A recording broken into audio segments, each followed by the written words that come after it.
Hi, my name is Brian Patey, and I'm the Vice President of Sales and Marketing with High Caliber. Today, again, I'm alongside the CEO and founder, Dan Oas. Today, we're going to continue our conversations. And most recently, Dan was just in Asia for just over 10 days. Dan, what did you see when you were in Asia? Well, the thing that struck me the most was I was driving in the car to Guangzhou, and I look out the window and I see blue skies and white clouds. And then I saw a sunset. I've never seen a sunset in China before, where the sun actually sets on the horizon and goes down. I was shocked, and I attribute that partially to the slowdown in China. So the slowdown in China started back after Chinese New Year. And with the tariffs, it's gotten significantly worse. Factories are complaining they're down 25, 50%. Kind of depends on how much they are doing with the U.S. versus European countries. So they're complaining. They see a lot of stuff coming down, and they're nervous. They don't know what's going on. They're asking me, like, what's going on? What do we do? And their government, I don't think, is telling them what's going on. I think it's an interesting thing, Dan, when you pointed out there's a graphic that is so telling about the ports of both Shanghai, which is the largest city in China, and the port of LA, which is the largest port in the U.S. What did you see? Yeah, so if you guys look up at your screen, you're going to see the Shanghai port first. So anything in yellow is a commercial vessel. Anything with an arrow is a vessel that's moving. Anything with a dot is not moving, it's anchored. And the ones that are kind of have an agenda and some place to go are yellow. The blue ones are fishing boats, so eliminate those. But if you can see the gray ones, it's probably a third of them. Those are anchored. They could have cargo on them, they could not, but they're just sitting around waiting for direction and where to go. Now the next slide, what you're going to see is you're going to see the LA Long Beach port. And I counted how many commercial vessels were there, shipping vessels. In the yellow, there's 28. There's so few. I've never even seen the port like that. And we all hear reports that the port's down 40, 50% in cargo. So it's having a huge effect in China. It's having a big effect with us. And we'll see, like, you'll see the port start, then the trucking companies, then probably the 3PLs and warehouses, and it'll kind of shift through our economy if we don't get this going. So, I mean, you touched and brushed over several key points there. There's other things going on. China has done reductions in population. With containers not moving, it must be affecting the economy. Can you give a dollar value to exports and the decline in actual true dollars? So I think their trade in 2024 was $439 billion. And they're probably shipping, they're probably down 60%, 65%. So that's about $250 to $300 billion per year that they're down. So that's putting further pressure on the factories. They're closing. Like I mentioned this last one, you're seeing, the suppliers creating the raw materials. They can't supply that to the factories because they can't run their production. They don't have enough work to be profitable, so they're not running. They might run a couple days a week. They might run 3 or 4. Just depends on what the orders are they're getting and who's still producing. So, I mean, honestly, it seems like then obviously banks must be hemorrhaging employees, et cetera. Give us just a quick overview. I mean, is the whole Chinese economy a victim of the last 6 months? This started a long time ago, maybe 2 years ago. Okay. A good example is like 40 banks closed just in the last week. Wow. It's a lot. And these aren't just small banks. These are regional banks. Mm-hmm. Not just small regional, but they're larger banks as well. And what's happened is everybody has heard the property values are down. I think they're down somewhere between 25 and 50%. What I like to do is I go there and I talk to people in China and they go, how much is the real estate values down? And they'll be like, oh, they're 20, 25%. I'm like, okay, you got to sell your house in 30 days. How much discount would you have to do? Like, oh, no. Now you'd have to go down to like 50% if you can sell it. And so what's happening is nothing's moving. There's a lot of stuff on the market. Banks loaned on it.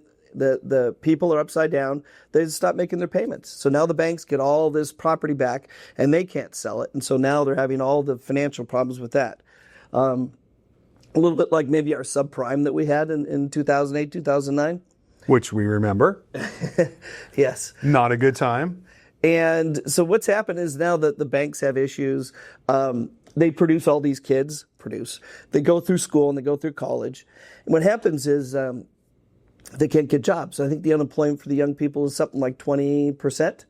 And then the real estate was so high that they couldn't get an apartment. Didn't want to get married, and they didn't want to have kids. And so the birth rate's way down, like to 1.2 kids per female. Sustainability to keep the same rate of the same population, it should be 2.1. Well, so the long term for China is there's not going to be enough people to fill the factories to keep the economy afloat. That said, let's take a look at, is there optimism in the future? Well, there's one more thing. One of their Achilles heel in why the Chinese have to export. They don't have the domestic market that most countries do. They're probably 10% behind. And they came out of total poverty in the 70s. And when you come out of that, you don't want to spend money. It's kind of like the Great Depression. People are in the Great Depression. They're the biggest savers ever.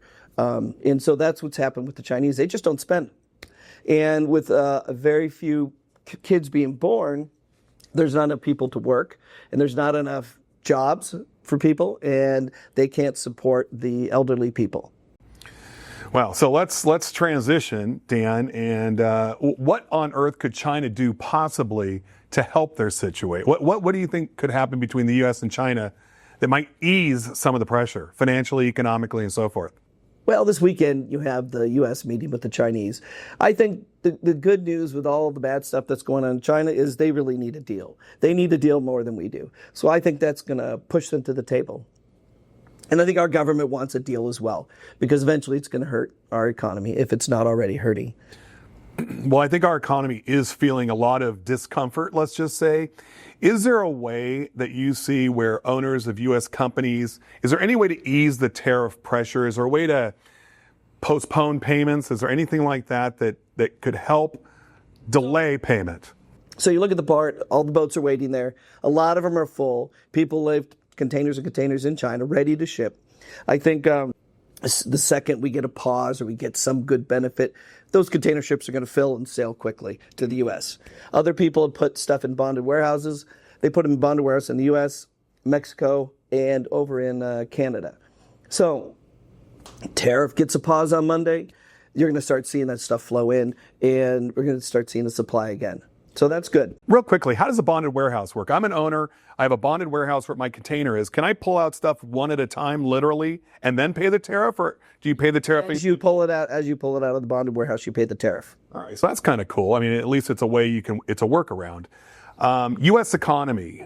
You hear a lot of pessimists right now, but a lot of folks ordered goods prior to the tariffs, which would have theoretically made a positive impact on the U.S. economy. Is that true, in your opinion? Yeah. Imports were up 41% first quarter. And now if you look at GDP was down 0.3%, but they take the imports and then they reduce the GDP by that amount. So we had a record amount of imports, takes down the GDP to 0.3. But if you add that back in, it's a 4.5% GDP number, which is an excellent number. It's like we haven't had 4.5% GDP in years. So as we start to look forward, and the first half is approaching, we've got the second half. What would what would be your opinion on the second half of the year and imports in general? Well, I think if we get the pause, I think that's going to happen. It'll happen hopefully the next 2 weeks or so. And if we can get a pause, they'll put conditions on, and it'll be 6 months or something to do a full negotiation. But then, we should see guidance. I think what the market wants is guidance. So start cutting trade deals, get some idea of what a deal would be with China loosely. Then I think people can say, okay, I can deal with that. Then I can ship. Okay, tariffs are X. I can either take it or not. But at least you have guidance of what it's going to be, and that's what's going to really get us turned around.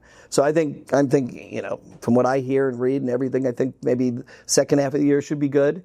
May not be start real kicking off in July, but sometime, I think July, September, something like that.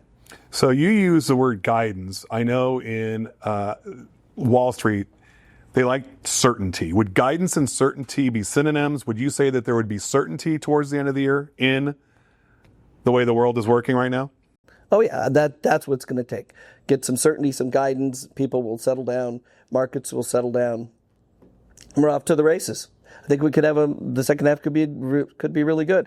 Awesome. Well, listen, thank you so much, Dan. I mean, that was a really kind of candid way to approach this difficult topic. Thank you very much for your time. We'll see you next time. Thank you.